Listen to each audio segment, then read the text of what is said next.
কিছুদিন ধরেই রাজনৈতিক মহলে যে জল্পনা চলছে যে প্রতিকুর রহমান তিনি তৃণমূলে যোগদান করবেন, এবং আজ 21শে ফেব্রুয়ারি এবং আজই আমতলায় অভিষেক বন্দ্যোপাধ্যায়ের হাত ধরে প্রতিকুর রহমান কাস্তে হাতুড়ি ছেড়ে কিন্তু জোড়া ফুলের প্রতীকের পথে তিনি তৃণমূলে যোগদান করেছেন। এই মুহূর্তে আমার সঙ্গে রয়েছেন তৃণমূল যুব ভাইস প্রেসিডেন্ট সুপ্রিয় চন্দ। দাদা, তুমি এ বিষয়ে কি বলবে যে একজন এসএফআই যুব নেতা প্রাক্তন তিনি এখন তৃণমূলে আপনাদের দল, এ বিষয়ে আপনি কি বলবেন?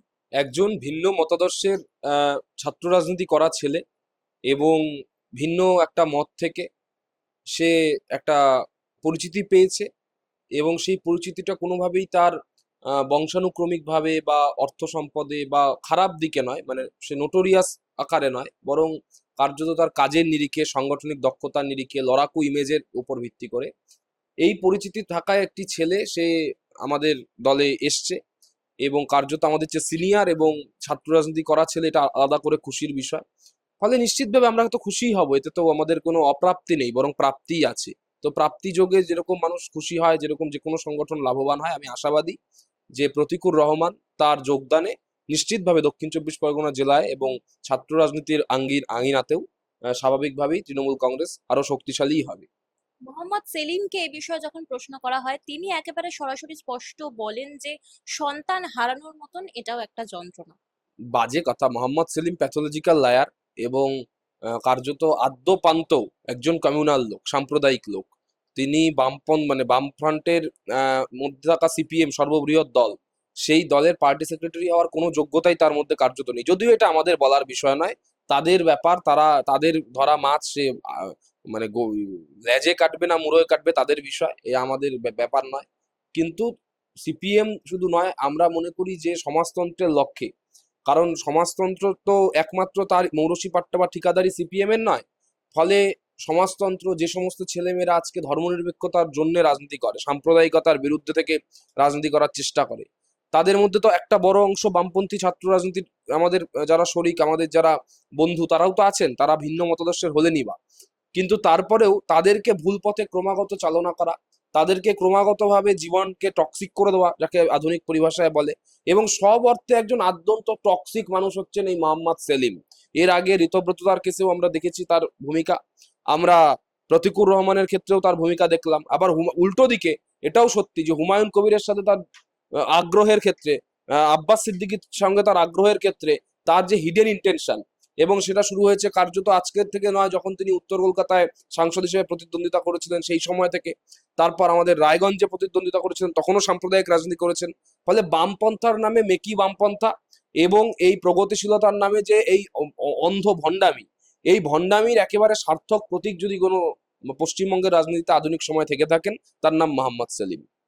একদম প্রথমে সূত্রপাত থেকে যদি ধরা হয়, তখন মোহাম্মদ সেলিম যে দলে পদত্যাগ পত্র দিয়েছিলেন, সেই বিষয়টা কিন্তু বাইরে এসেছিল না, তখন মিডিয়াকে জানানো হয়নি। কিন্তু তার আগেই দলের অভ্যন্তর থেকে কেউ বাইরে এই খবরটা দেয়, সেটা প্রতিকুর রহমান বলেন।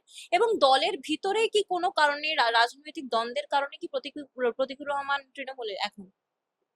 এ আমি বলতে পারবো না, এটা তো প্রতিকুর রহমান তিনি সবচেয়ে ভালো উত্তর দিতে পারবেন। আর সিপিএম অ্যাজ এ পার্টি, তার যদি কিছু বলার থাকে সেটা তারা বলতে পারবেন। এর মধ্যে তো আমি কিভাবে বা আমরা কি করে অন্য কেউ কথা বলবো? আমার মনে হয় না যে বাইরের কারো বলা উচিত।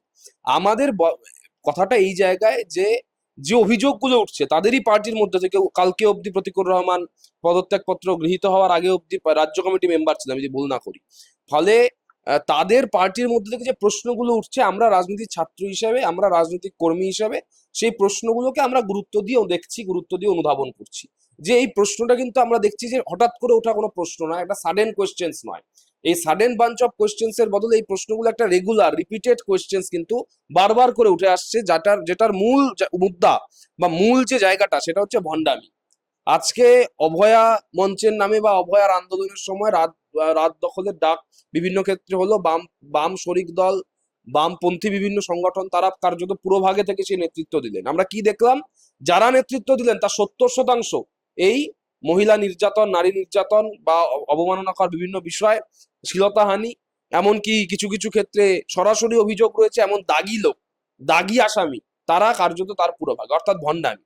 আজকে সিপিএম মুখে বলে যে আমরা বিজেপি বিরোধী এসআইআর ইস্যুতে, বিজেপি বিরোধী এনআরসি ইস্যুতে। কি তাদের ভূমিকা?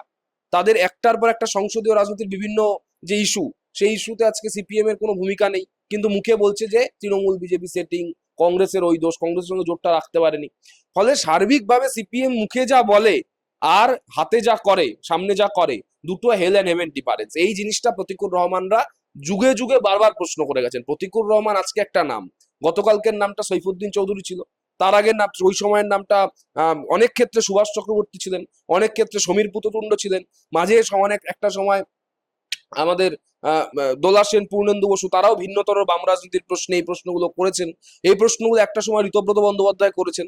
ফলে কার্যত তারা পরবর্তীকালে বুঝতে পেরেছেন বা পরবর্তীকালে তাদের পরিবর্তিত মতামতে তারা দেখেছেন যে আসলে বামপন্থা, যে বামপন্থা বলে যে সমাজতান্ত্রিক রাষ্ট্র গঠনের পক্ষে ধাপে ধাপে এগিয়ে যাও, সেটা সংসদীয় পথেই হোক বা সংসদের বাইরে থেকে হোক, সমাজতান্ত্রিক রাষ্ট্র গঠনের প্রশ্নে রাষ্ট্রের যে দায়িত্ব তার নাগরিকের প্রতি, সেই ক্ষেত্রে রাষ্ট্র কিভাবে তাকে নাগরিককে অর্থনীতির প্রশ্নে মূলত তাকে বুস্ট আপ করতে পারে, লেভেল আপ করতে পারে, লেভেল ডাউন করে নয়, ওপর থেকে মানে ট্রিকেল ডাউন চুইয়ে পড়া অর্থনীতি নয়, বরং তাকে তার হাতে নগদ টাকা পৌঁছে দেওয়ার মাধ্যমে হোক, অর্থনীতির নির্ণায়ক জায়গায় প্রান্তিক মানুষকে দাঁড় করিয়ে দেওয়ার প্রশ্নে হোক, এই বিভিন্ন ক্ষেত্রে বিভিন্ন রকম ভাবে আমি কিন্তু বলবো যে বামপন্থী আজকের যুগে, আমি আগেও ইন্টারভিউতে বারবার করে বলেছি, আজকের ভারতে যদি বামপন্থী আধুনিক এবং ভারতীয়, মানে একদিকে মডার্ন একদিকে ইন্ডিয়ান, এই দুটো অ্যাপ্রোচে যদি আমরা বামপন্থাকে দেখবো তার সার্থক প্রতীক কিন্তু আজকের দিনে মমতা বন্দ্যোপাধ্যায়। তবে সেই বামপন্থাটা সিপিএম এর পছন্দ নাও হতে পারে, বা সিপিএম এর পছন্দ হবে এই বামপন্থা তো আমরা বিশ্বাস করি না। আমরা বলছি যে বামপন্থার যে টার্গেটটা, বামপন্থার যে ইজম, বামপন্থার যে মত, সেই মতটা কিন্তু মমতা বন্দ্যোপাধ্যায়ের পথের মধ্যেই আছে। হ্যাঁ, এবং তার সঙ্গে একটা মিশেল আছে, একটা ভারতীয় ককটেল আছে, তার সঙ্গে একটা ভারতীয় মিশেল আছে, যে ভারতবর্ষে বামপন্থা, যেহেতু আমাদের এখানে কাস্ট অ্যাঙ্গেল আছে, যেহেতু আমাদের এখানে তো ক্লাসটাই একমাত্র, শ্রেণী একমাত্র নির্ণায়ক বিষয় নয়, তার সঙ্গে জাতি একটা নির্ণায়ক বিষয়, সাংস্কৃতিক বিভিন্ন বৈচিত্র্য একটা নির্ণায়ক বিষয়। ফলে মমতা বন্দ্যোপাধ্যায় সেই জায়গাগুলোকেও বোঝেন। ফলে আমি আগেও যেরকম বলেছি, মমতা বন্দ্যোপাধ্যায়ের মধ্যে এই, আমি মনে হয় কম্বিনেশনটাই বারবার করে প্রতিকুর রহমানদের মতো অনেককে আকৃষ্ট করছে। একদিকে তার বামপন্থী মেজাজ, আরেকদিকে তার কংগ্রেসি আমেজ, এই দুটো কিন্তু মমতা বন্দ্যোপাধ্যায়কে তৈরি করেছে। তার সঙ্গে তার স্ট্রিট ফাইট, এত বছরের সংসদীয় এবং রাস্তার আন্দোলনে তার যে কেরিয়ার। ফলে আমি বলছি যে এই প্রতিকুর রহমান এসছেন, আমরা অত্যন্ত খুশি। আমার এখন অব্দি আমি যোগাযোগ করার চেষ্টা করেছি এবং আশা করছি যে হয়ে যাবে, আমার যেহেতু আজকে ব্যস্ত জয়েনিং এর ইত্যাদি আছে। তবে ওদের সৃজনদা, প্রতিকুরদার সঙ্গে আমি আগেও আমার পরিচিত বা আমাদের অনেকেরই পরিচিত ইত্যাদি ছাত্র রাজনীতির প্রশ্নে, সেটা আমি বলতে পারবো না, কিন্তু আরো বেশ কয়েকজন বামপন্থী, বিশেষ করে তরুণ, যারা তরুণ মুখ, সেই তরুণ মুখেরা দলের সঙ্গে যোগাযোগে আছেন এবং নিশ্চিতভাবে তারা তাদের মতো করে মত এবং পথ স্বাধীনভাবেই নির্ধারণ করবেন বলে আমি আত্মবিশ্বাসী।